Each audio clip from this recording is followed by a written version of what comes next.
G'day gang, and welcome back to Lunch for Louie. This week we're cooking what I regard as the most misunderstood dish in cooking. People add all sorts of stuff to it. Garlic, eggplant, basil. It doesn't need any of it. All it needs is time and love. It's bolognese.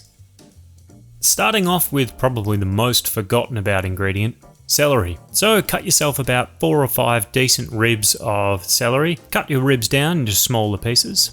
Before moving on to our carrot. Grab 3 large carrots and break them down into small pieces about the same size as our celery.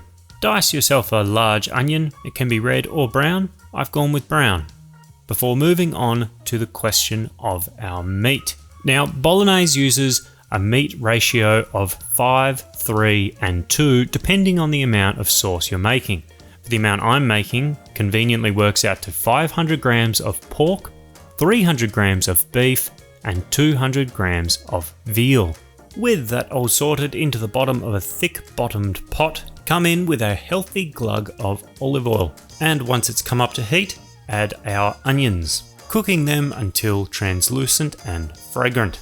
Once that is complete, we're adding our celery and carrot to the party, cooking for a couple of minutes or until a little bit of veggie fond starts to form at the bottom of the pot, which we're going to scrape up with the help of half a cup of wine. White wine. Yeah. Cooking and stirring until the liquid has all but gone or until the intense smell of heated alcohol has left the pot. Then it is time to add our meat, breaking up and stirring until sufficiently browned. All of this cooking is going to have developed more delicious fond, which means more delicious white wine. White wine. Yeah. And again, cooking until the juices have all but gone and that boozy smell has long since disappeared, which I'll demonstrate here. You can see me pushing through and that doesn't just fill back up with White. Okay, yes, we get it, white wine. Yeah. Seasoning with kosher salt and freshly ground black pepper before adding 1 litre of Italian tomato passata, 400 grams of peeled canned tomatoes and 150 grams of tomato paste.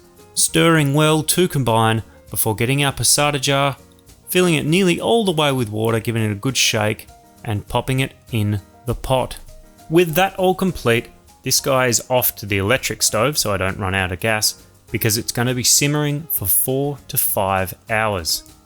Now that may seem like a long time, and it is, but that's the amount of time that it takes to cook a good bolognese sauce. If you want to reduce this cook time, you could add less water with the passata. You could also grate your carrot and celery. However, the meat won't be as tender and it won't taste as good. Here we are over at the gas stove and you can see that this sauce has reduced a lot. Scraping the bottom of the pot leaves a clean line. You can also see that I've been feverishly scraping down the sides of the pot because you want to get all, there we go, you want to get all that good stuff off the side. I cooked my pasta off screen, but once that is done, adding in another forgotten ingredient, a cup of whole milk. This really helps cut through the acidity from all those tomatoes. Into a high-sided pan goes a good amount of olive oil, followed by some of our bolognese. Now our pasta should have been cooked up until about 1.5 minutes before the recommended cook time. Go with a pappardelle or a fettuccine. Do not use spaghetti. Spaghetti is too thin. We want a thicker pasta that the sauce can stick to.